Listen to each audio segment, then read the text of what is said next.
Welcome to all our listeners and viewers, and thank you for joining this very special episode of Unexpected Perspectives with your host, me, Mark Segelov. This series looks at exploring topics and ideas across the field of cybersecurity, technology, and leadership. Today, we are here in Dubai, which is a place that continues to transform itself into a destination for business, innovation, and has that can-do approach. A true inspiration for understanding and managing and taking risk. This episode is about change. In particular, we're going to explore the world of cybersecurity and humanity. How can security be both sustainable and sincere? To help me explore this topic in greater depth, I'm very grateful for my guests in taking time out of their schedule to join me here today. I would like to welcome both Vidya Valbh and Bharat Raigangar, two highly eminent professionals in their respective fields. I'd like to ask the first question over to Bharat, if I may. So, first of all, I would like to understand what you perceive as the key challenges in ensuring security is sustainable, and also what your interpretation and definition of sustainability is in this context. First of all, thanks Mark, for having us over here. And I hope you're actually enjoying your stay in Dubai. Loving it. To your particular specific point, right? I mean, when we talk about cybersecurity from a sustainability perspective can actually be taken into multiple different dimensions. But let me sort of call out two specific ones more related to the today's topic and environment. First of all, cybersecurity has an enabler to the business. That is one of the key things, right? By my experience of the last 28 years, what I've actually seen that cybersecurity used to be always as an afterthought and not embedded into the DNA of the organization. This sort of led to business decisions, which then gets driven by technology, not to be uniform. And then as soon as at a later stage, you actually try to bring in the cybersecurity aspect of it, may it be from a regulation perspective or from the risk perspective. It was being afterthought, it always was taken as a showstopper of the business to actually go forward. Cybersecurity actually is the other way around.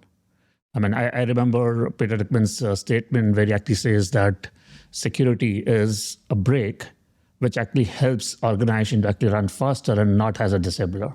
So that's one aspect from a sustainability perspective. How do you perceive cybersecurity? How you actually ensure that it's a part of the overall DNA of the organization, not only from a technology perspective, because that's the other myth that a lot of business takes it as cybersecurity means it's related to technology.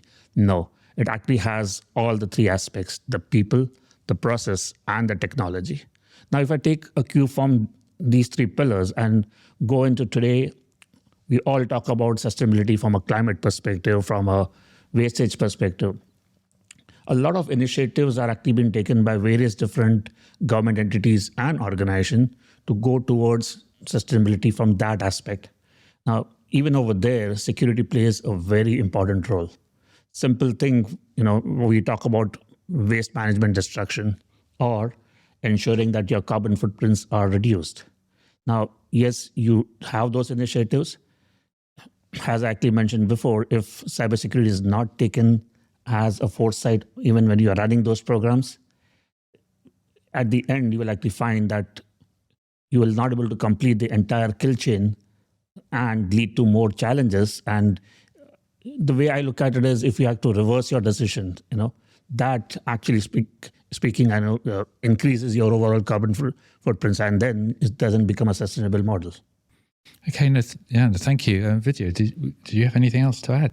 No, those are very good points. Thank you very much, Mark, for having me over. And hello, Bharat, for joining me on this podcast with Mark. So sustainability is a very interesting topic, right? A lot of organizations are using sustainability in many different contexts.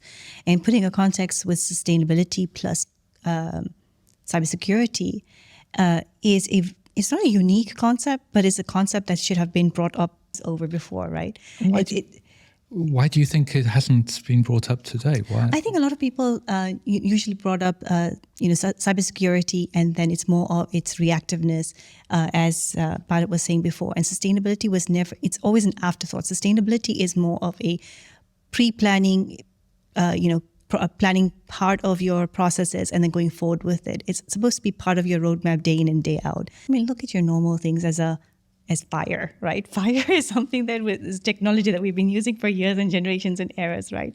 But do we think about, we're going to have fire and then not talk about the safety and precautions of it? But as part of using it, you then build in safety and sustainability of that in that space. So as we move into technology and new innovations and generations, sustainability has to be baked with everything that we do, not an afterthought. And as you said, as Bharat said earlier on as well, it's not only baked into cybersecurity, but also into environment strategies, businesses, and other aspects that we keep growing into, right? There's always going to be innovation. So how do we take that forward with sustainability? It's always going to be a concept that we need to innovate in as well. So do you think fear, uncertainty and doubt is what's holding this back, the drive to have security and sustainability working in harmony, in tandem together? Oh, that's a very good question. So FUD is always something that people have, right? And you have different spectrums of it, depending on your business, your risk level, your appetite, as well as your region that you're working in, maybe. So there's a number of the aspects that people take into consideration when it comes to uncertainty and making doubts and making decision making. If you were talking about here in Dubai, Dubai is quite growing. We are a region that is happy to take risks. We're inviting people to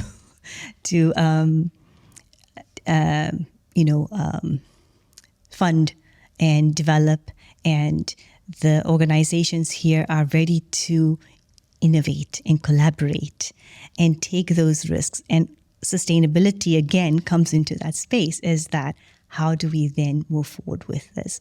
So I think fear is a relative question, but it also needs to be coupled with your appetite for risk as well as innovation. So sometimes you're going to have to put aside your fear to then innovate and take the risk of that. And if you're too cautious, then it's hard to then find the right balance of where you want to go.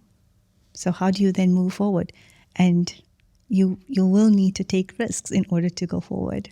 And cybersecurity shouldn't be limiting it. It's actually there to proactively help you and build those controls. There's just not one answer. No, thank you. Thank you for that. And I certainly see that in my experience here in Dubai, because as you were saying, seeing Dubai and how it has transformed itself, how it takes risks. Some of those risks don't actually pay out, but in the long run, you can see that they're not afraid to take risks, but they're taking them in the knowledge of what those risks are. So they're not blindly taking risks, they're understanding them and then making the steps to take advantage of those opportunities. Making informed decisions. And I think as they go through this process, they're happily reiterating, and it's a very, very agile way of them going through this process of taking risks, but then learning from it, and then, hey, you know what, this didn't work out, so we're going to try something else. And they're happy to pivot. Exactly. Right? Pivoting during these decisions are important and imperative. That's true. Bharat, did you have anything to add? So I would actually maybe give it a bit of a different twist if you actually occurred, right?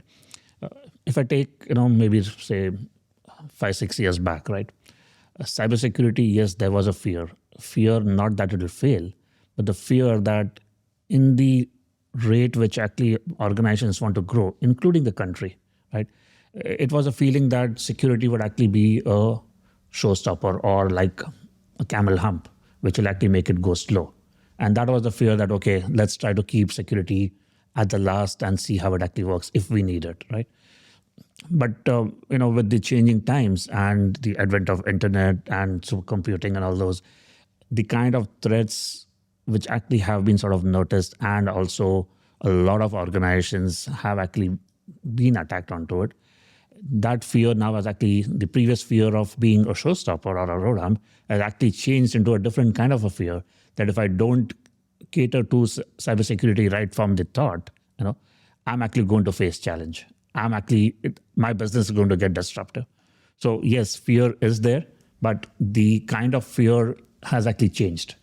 Now, can I say one is good over the other? No. To me, both are sort of equal, right? It all boils down to what's the appetite of the organization, right? I would not recommend anybody to actually overspend on cybersecurity, right? Because you also have to look at the return of investment. That if I'm like trying to protect, let's say, for example, this cup of coffee, which costs me X dollars, and I'm actually spending X plus 20% or X% about it, is it really the worth it, right? So that is where having the exposure, having the risk tolerance defined is the key, right? Now, that is something which I believe among a lot of other governments, even the UAE government actually has taken that into its stride, that they know their risk appetite. They know how much they can actually sustain it, right? That is where going back to from a sustainability perspective, that's the other sustainability which we're actually looking at.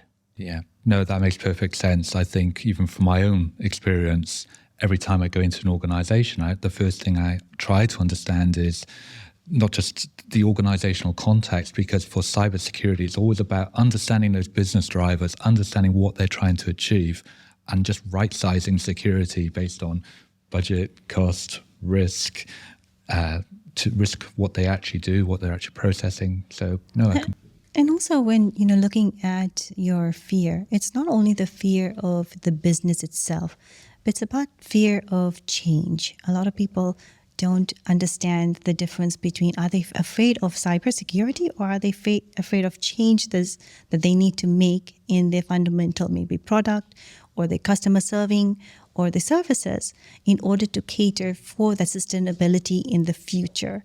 And they think that having security baked into the process either upfront will again slow them down or regress and make them redo some of the things that they have previously put in place.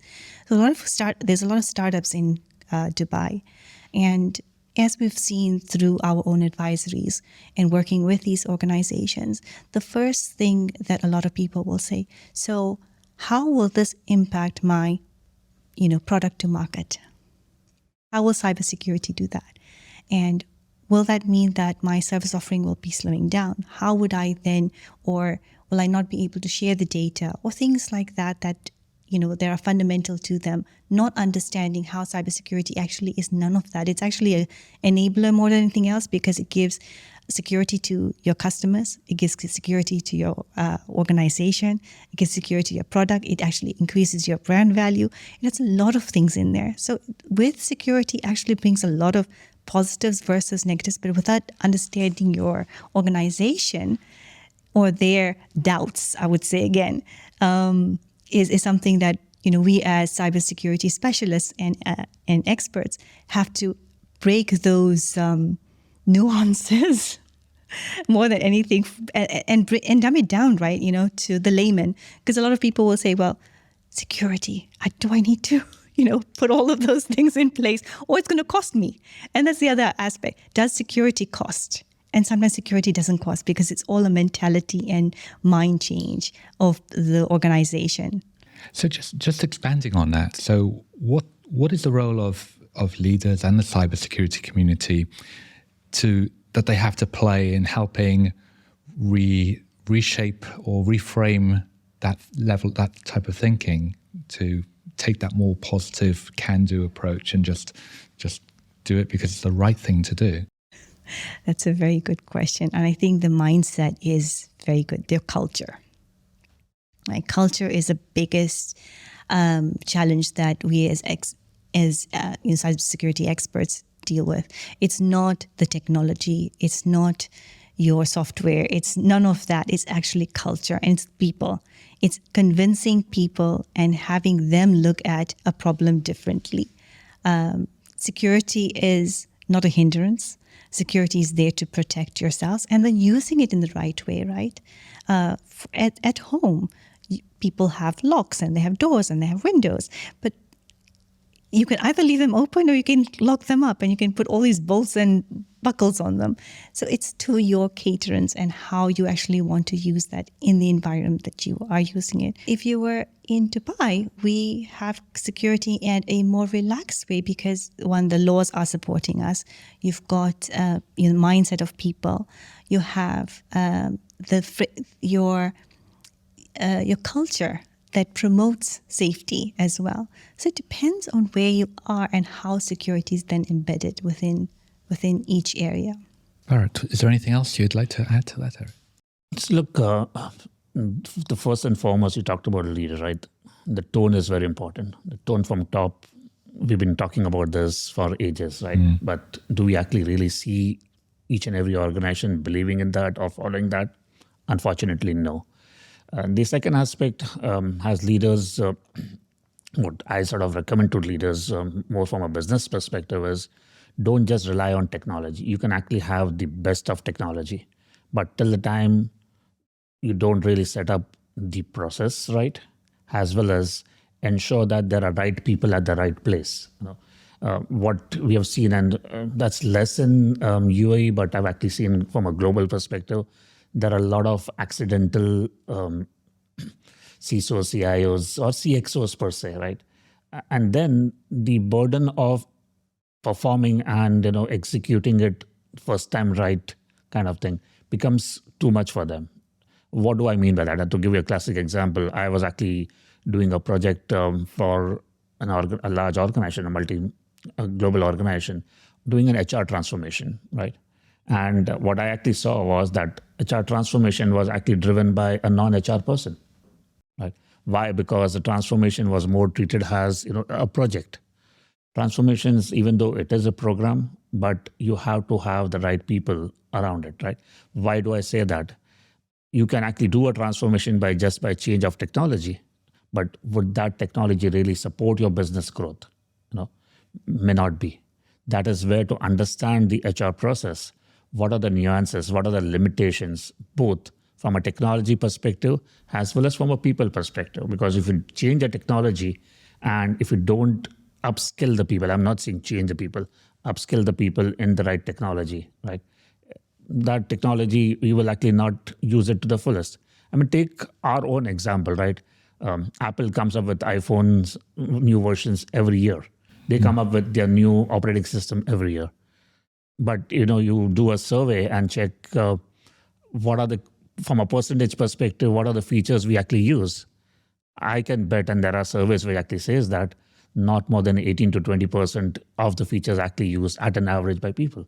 Why? Because people are not being upskilled to use that particular process, right? So that's basically the tone from top kind of thing, which is very important. The second aspect is, from a leader perspective, I sort of recommend as an advisor to all the leaders is let people take risk. Till the time you don't allow them to take risk, if you just bind them around it, you will not find innovation. You will not find people who are able to, take your business leaps and bounds ahead. They will actually just be going by the books, right? Yes, there are regulations, there are standards which they can actually use it as a reference, but not use it as a reference for not doing things. Use that as an experience of how other organizations have actually used that to grow faster.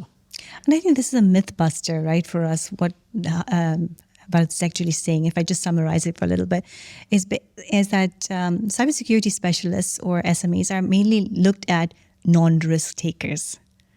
And I feel, at least in my own experience, I feel it's the quite opposite. We actually do take more risks, but we take calculated risks, yes, but we do identify them and we will work through those. But we never stop the business or anyone that is innovating to stop that, because otherwise you wouldn't be innovating. Apple would never innovate. Windows would never innovate. Microsoft wouldn't innovate. Google wouldn't innovate. And nor would ChatGPT at this point in time, AI, be innovative, right? If you put so many restrictions, these sort of tools wouldn't be used anywhere. And bringing in AI and sustainability is one of those other aspects as well, where we have to innovate for security to continue. it has to have innovation and it has to incorporate some of the stuff in there. So how do we as a community embrace new innovations like AI and get behind the AI revolution, or the AI revolution of this year compared to the one of 10 years ago and the one of 20 years ago, but today's AI revolution? How do we embrace it in a way that we are really seen as supporting, enabling, and championing the use of AI technologies as well as other innovations as well? So first and foremost, we actually have to break the myth of AI is actually going to eat up people's jobs. AI is actually going to make people useless. I wouldn't say helpless, useless, right? In my opinion, it is basically, when we talk about AI, it is humans who are actually going to take away humans' jobs. Okay, and I'll actually elaborate a bit more. As I actually mentioned in the other bit of it, right? If humans do not really upskill, they do not sort of enable their skill to the extent into the new world, there are other human beings who will actually then run faster and take up that particular opportunity. Now, is that actually an impact of AI? No. Yes, AI is now becoming like an enabler for human beings to learn a lot more. Learn a lot more, because AI, what is AI? It's an amalgamation of data analytics, right? To a large extent. Yes, not just only that. I mean, actually making it too simplistic, but that's your base, according to me. Now, you have data in your hand to actually make decisions, right? AI also enables you to make decisions, but at the end of the day, whether to execute that particular decision or no, I would actually say 6 out of 10 times you still need a human being to take it, right? So the skills required to actually take a decision, the leaders, right? So everybody has to become a leader in its own state, right? That is where that myth has to actually be broken. Now, take it as an enabler. You can actually, from an AI perspective, put it into two buckets, right? One is realized AI, the other is unrealized AI, which is more theoretical, right? And that is how you sort of differentiate that which is the AI which is impacting you, which is going to be enabling you, and which is actually going to enable the wider ecosystem, including sustainability, right? So if you use it in the right way, with the right security cover, okay, and that's pretty important, because we talk about data analytics, we talk about data being available in not just few bytes and kilobytes, but in terabytes and petabytes, right? Protecting that particular data is very, very important. And that's the other aspect when I talk about skill development, right? How do I ensure that the data which is actually there is protected? So you are actually moving your goalpost from the small chunk of data from a protection perspective to huge chunks of data. Yeah, I think also with AI, it's very much about education and communicating to the users what your data is being used in an AI situation, but also the opportunities that present themselves with the use of capabilities which are AI-driven, whether it's in creative media or whether it's in helping with language development, or certainly in the health industry. Everywhere you look, AI is playing in some way, shape or form a positive contribution. And we just need to bear in mind that there are many positives to it, and it's just about how we support that. Exactly. And so AI has been a concept that has been growing for many years. It's not a brand new concept. It's just something that has now expedited into our generation much more due to fast computing, algorithms, more motivation, people having more data skill set in that space, right? But it's algorithms. At the end of the day, the algorithms that are being mapped and used and use cases. But bringing all of that together from many different sources, comparing them, and then trying to provide information more readily and quickly to likes of people to make decisions. And that's where I see AI being a fundamental key player for the next generations as well, right? But then also teaching them how to use it. And education is something that in and out. Every day, new innovation is being there. AI is ChatGPT. You've got different tools that are being driven or engined by ChatGPT is something that you mentioned earlier on. But it's about how you're using it, where you're using it, what are the right use cases to use them as well, right? It's about implementing them at those areas where you feel that still a human needs to make some sort of a decision at that time. A single person may be running that program or doing the algorithm or doing that survey or statistics or analysis may take a day, but having a AI component with it, it takes seconds and can do much more different computations and permutations and give a better result. So if it's about climate change or medical or whatever it may be, you're able to give a more concrete answer or decision when you're going forward with it. And that's going to help with sustainability as well. Actually, just on that point, so very recently, COP28 has been in Dubai. So I had the fortunate pleasure of actually attending that in my time when I was here. And AI, everything that was supporting the sustainable future was based on technology. The vast majority of solutions are technological solutions to help achieve the climate change goals and the UN agenda. And AI was one of those areas. So maybe just slightly in the tangent, what is your view around how cybersecurity can actually help and to support a sustainable future? It'd be interesting to hear maybe Bharat. So I'll break it down into few compartments or pillars, if okay. First and foremost, we all hear that the number of resources or the skilled resources required for cybersecurity, we are roughly about 10 million resource in shortage, right? Yes. Now, this is one aspect where AI, I'm not saying will actually wipe out that particular entire deficit, but help those who are already into that particular stream, right? Either whichever level has an intern or has a leader, right? Becomes an enabler for taking fast decisions, right?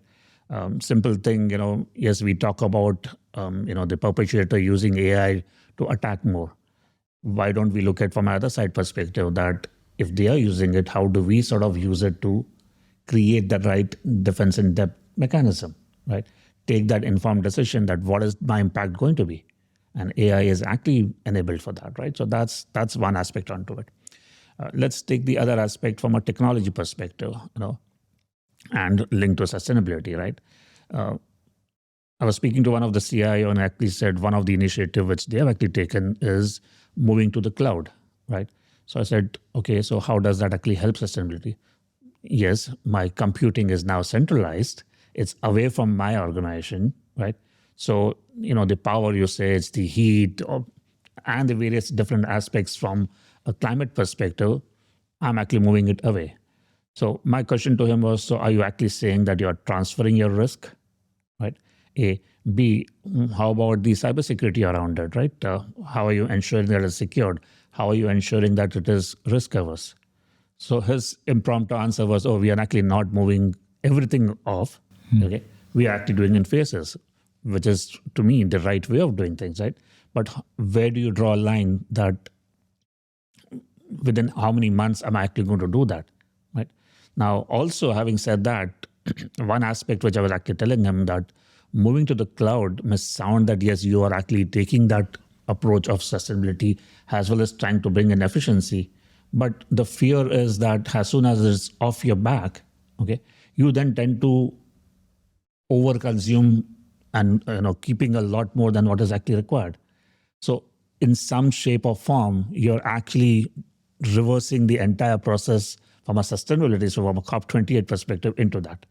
Now, take the positive bit of it. Yes, there are a lot of tech companies who are actually coming up with solutions which can actually fast track, the decarbonization process. If you try to do it manually or without the right data analytics part of it, it may actually take you years, whereas AI is actually enabling that to come up a lot faster, if that answers it. No, that makes perfect sense. Definitely. Look, AI and COP28 and sustainability, they all have synergies in one shape or form, right? Putting it into a more business perspective, companies are looking at how they can meet the COP28 goals, because every organization out there has some responsibility to the environment we all live under, and ensure that greenhouse gases and things are then also sustainable for us to live in. When it comes to artificial intelligence and security, it's about also getting that information. How is it being used? So where does AI and security come into place? Well, AI helps then run statistical analysis on the information that is gathered through these organizations, and collaboration that across the world. As before, it used to take days and weeks and months to do, but now it's about the permutations and computations of it, and looking at how it can then be used for different ways. And we've got much more data, right? Data is one of those biggest things that we have been gathering for years and generations and centuries. But how to then make use of that is what AI is helping us expedite. It would have taken us years to actually do that fundamental analysis and understand what we should do next to bring down and meet those goals. That's where I think AI is playing a bigger role for us in the sustainability venture. I just want to follow up with another discussion more around the human element of cybersecurity. So the key question I have is, how can we influence change in the cybersecurity landscape? How can we encourage people to change? And what other personal qualities do we feel people need to have to be able to encourage and influence that change? So if I have to take a cue back from my experience, I had the privilege, or still have the privilege, of working 360 degrees. What do I mean by that is I've been engaged with the big partners. I've also worked with financial institutes across the globe, as well as worked with startups. Now, one key element which I see very important, which has actually helped me, is to understand business. Cybersecurity is not just technology. Cybersecurity is not just the firewalls or the DLPs and SIM kind of thing. Yes, those are the fundamental elements which enables security. But understanding business, ensuring that whatever you're actually trying to put in place, how it actually enables business to grow. Work with the business people as their partners, and not, I know what I'm actually going to say may actually sound a bit controversial, but from a security perspective, as a CISO or a senior professional, don't be seen as an auditor.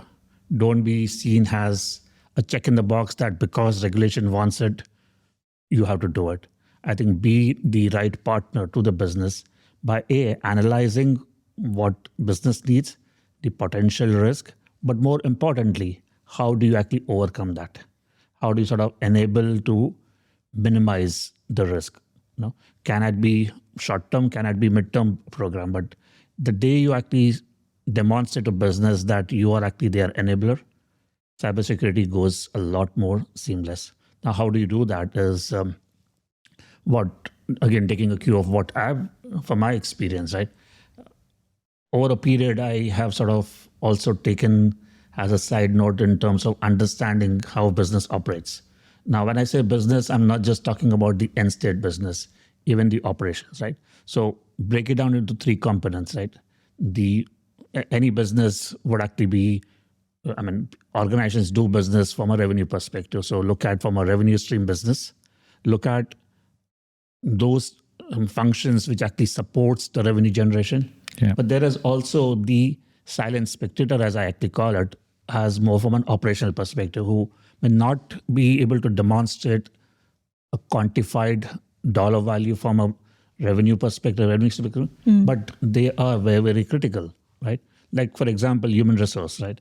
Human resource, if you actually ask me, quantify it in terms of business dollar value, very difficult. But they play a very, very important pivotal role, because if their process fails, if people don't get their salary, as an example, because of the NHR process, No, it is an entire cyclic. So understanding those pain points, understanding what enables them, right, and overall ensure that how you actually are a business partner from a security perspective, helping them to mitigate the risk so that they can then do what they are experts in running the business. No, thank you. I think there are two parts that resonate, well, probably many parts that resonate, but certainly two at this point. The first one is when you mentioned around just those hidden parts within an organization like HR. It reminds me of security. As we all know ourselves, people tend to know about it when something's not quite going right. And that is so true about a lot of the organization. But so their value to the business, you're right, it can't be completely quantified. And that's why sometimes in cybersecurity, there's always a debate about how much is enough to spend, how much is not enough to spend. So that certainly resonates very well. The other point that you made, which I thought was very good, is that having exposure to multiple organizations as well. And from my own personal experience, I won't say I've been around quite a lot, but having been in end user consultancy, different geographies, different cultures, it's that through that experience do you learn how everything else doesn't work well, and you take those little learnings and then you take them forward, and that's what really helps you to understand business. And I'm almost like an advocate for change here. So if you're stuck in a job for more than 2 years, go get a new one now.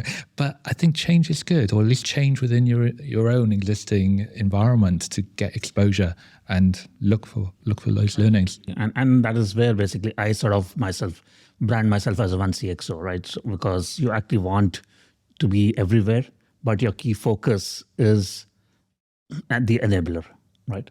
And that's to me very important, and I've actually seen success around it. Yeah, No, very true. I mean, change, transformation is one of those things that, and pivoting is one of those synonyms that you use constantly. And being someone that has been around in different organizations, countries, geographic areas, even different types of businesses and organizations, from large organizations all the way to startups, having that perspective and insight is very different. And the appetite for change or transformation is different as well. And when you're bringing in cybersecurity into these different areas, there's the appetite and the culture. Is some organizations will have a huge appetite for this type of transformation and change because it's part of their business, it's part of their ROI, it's part of their branding, it's part of that. And then from the other perspective, it's that, okay, if I bring in security, if I bring in this change, how will it hinder my productivity, and how will I get to my goal faster, or will it slow me down? So there's a wide spectrum for us to be there. I would say security experts, because we don't have only one silo that we look at it from all perspectives. As Bharat said earlier on, right? It's from the people, technology, and processes. And we look at everything all together in not a silo, but together. And we look at the synergies between them, because if we don't have the synergies between them, we don't have the right balance, we can't get security in place. Giving everyone access to everything isn't the right way of doing it, right? Just to do their jobs. Giving them no access to everything, that also will be hindering them. So what's the right balance, and what are the counter controls or safeguards that we need to put in place? That is our job at the end of the day. And identifying and helping those business leaders that are actually more focused in other perspectives or their fields, helping them make those decisions and come up with those, being their sounding board in a sense. Yeah. I would think that would be the right word of saying, being their sounding board to say, look, if I'm going to make this change, how will this impact this? If I'm going to say, open up my app to different users, and I'm going to I want to get some data from them, how will that play into my organization?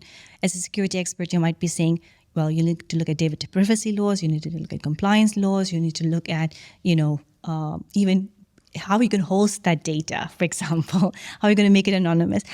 So we look at different things from different angles of it, not only from a security perspective, but having that perspective as a security expert working in the different areas, you gain that experience. And I think that's where we have a unique position. It's about, having that experience and exposure from playing different roles, from early on in our days of being an analyst or a developer, and understanding how that's basically baked into it, to actually then being an expert in helping organizations make the right decisions. So it's about growing in this field. We always learning. That's our stuff, right? Definitely. That's how we innovation. So going beyond, obviously, us as a cybersecurity community and broader business community, how do we enable, or how do we see the role of an individual in support of this goal to ensure security is sustainable in the future? That's a very good question. And I think as an individual, for me, personally, it's about making the right choices, understanding it, and understanding, I think, technology as well, and not limiting ourselves for being exposed or taking risks in that space. If we're going to always be scared, we wouldn't be where we are today in lots of aspects, right? In the medical field, in our own research, and our own development. So I think we as individuals have to take risks. We shouldn't limit it. And also be open to learn. I think learning is the key part of growing. 100% agree there. I think it's also learning, but also helping others to learn and develop themselves, no matter what walk of life they come from. Because cybersecurity is a requirement, not a requirement, it's almost like it's part and parcel of how we live in society. So we just need to help and support different parts, different communities to understand what cyber means for them, but also maintaining perspective, because obviously there are some people have bigger problems to worry about than security. So we've always got to have that in the back of our mind. Right. So my view is every one of us are leaders in our own space. Now, two specific roles, if I'm actually say each one of us, and specifically the tall leaders, they are actually onto it. One is, enabling the right strategy, both from a sustainability perspective and impact. Look, business runs on impact, right? Every action has some or the other reaction, right? So sustainability and impact from a strategy perspective is one of the role. The second role is how do we sort of ensure that we actually deliver quick wins, right? Yes, long-term, mid-term, long-term will always be there. But if our focus is to actually have as many quick wins, it actually goes a long way, especially when we're actually talking about, again, from a sustainability perspective, simple thing, how do I reduce the waste? How do I manage those waste, right? Those are all quick wins, which can actually be achieved. You don't need too much of technology to actually do that, right? So once we start encapsulating that into our own DNA, post which we can actually then also lead people who are maybe a step behind or are struggling to actually do that. But if we don't embed that into our own DNA, my view is, just by being a leader and you are dictating and you're not following it, you are a manager and not a leader. And as I sort of said, each one of us are a leader in our own space. We have to follow that. Yeah. I think that's a very good point. Being a leader is not about dictation. It's about learning. It's about sharing. It's about embracing. And it's about putting all of those things, continuously in place. If we're not doing that as a community together in a community of leaders, I would say, then how are you moving and innovating again? Because then we're isolating ourselves, right? And I think that's one of those things that has changed over the last few years, a decade, I would say, that people are sharing more information, we being more open of it, and we're saying, hey, you know what? Look, I need some input into this space, and this is where these sort of podcasts are becoming more and more prevalent, where leaders, people who have expertise, are sharing their ideas and their thoughts and experience. Yeah, I mean, sharing their experience, the good, bad, and or ugly. Yes. We should not be shying away from that. Because again, when I say not so good or not so or ugly kind of thing, by sharing that, you're actually enabling the next person in line not to make those mistakes. And that is what sustainability is. You're actually helping the overall ecosystem to sustain a lot longer. Exactly. That completely resonates with myself. Leadership is about inspiring, empowering, nurturing the next generation to know what they need to do to become leaders in their own right. They already are, as you were describing, but it's just giving them the confidence and the belief to be able to take those risks in life that everyone needs to take. Exactly. It's no more those times where, your naming and shaming is what it's supposed to be. Now it's about, hey, I made a mistake. Hey, let's applaud that you actually made the mistake or you've learned from it. How did you resolve it? To actually recognize that you made a mistake. Yeah. I think that's the key.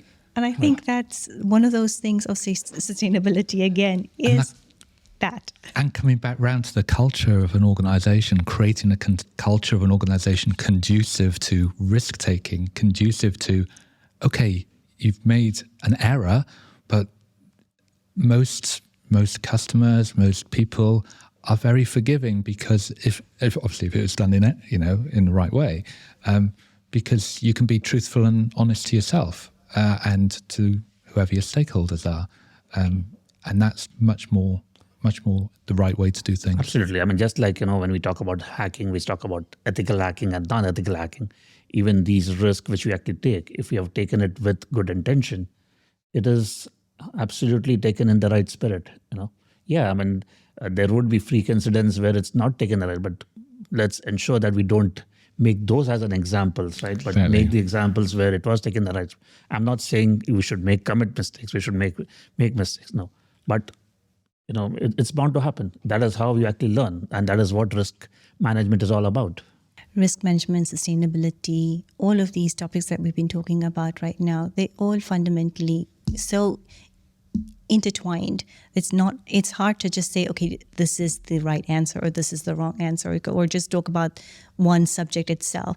They literally intertwined, and one can't be supportive without the other. So cybersecurity is a broad domain and under a large umbrella of technologies and industries as well. So it gives us not only just one aspect and one element, and you can't just pigeonhole it into one thing, but it cuts across everything that we need to deal with.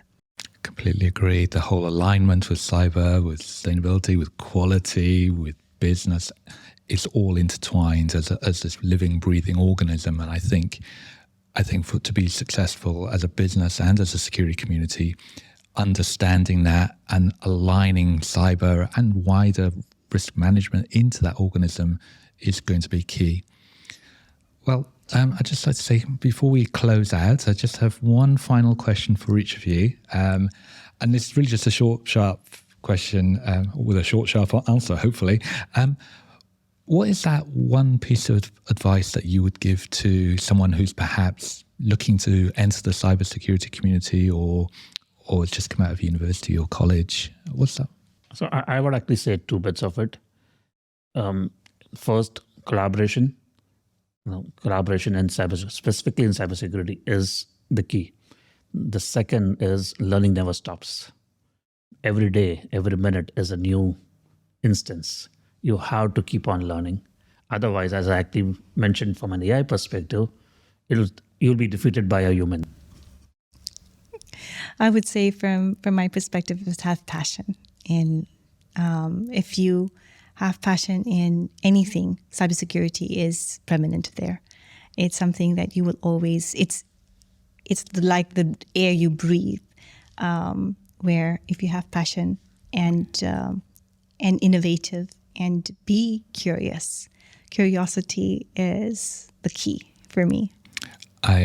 Passion definitely is one for myself. I think every time we look to recruit as an organization, no matter what entity, it's always looking for that individual who's got that fire inside them, because if without that, then it's going to be an uphill struggle. If you have that fire inside you, then anything is possible. That desire to learn, desire to succeed, all these important traits. And curiosity of learning and not stopping and understanding how things can work, how can you improve it. It can be attributed to anything and, added to anything that you do going forward.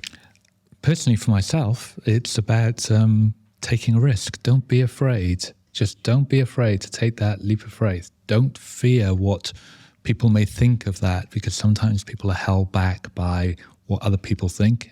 And actually, it's all about you. You do what's right for you, and take that leap of faith in business and security everywhere.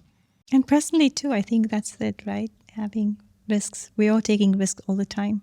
Yeah. When you walk out of your house, you're taking a risk. True. Right from that particular time. I mean, leave alone walking out of the house, even sitting over here doing this podcast, there's a risk of the roof coming down, right? But these are all calculated risks which we Thank you for coming. Yeah, no, I really appreciate you coming over to my house this evening. And but thank you very much, both of you. It's been a real pleasure. Thank you, Vidya, Thank you very much. you, Bharat. It's our pleasure, Mark, and thanks, Vidya. We've had a wonderful time. Amazing. Thank you. That's great. Thank you. Thank you. Until next time.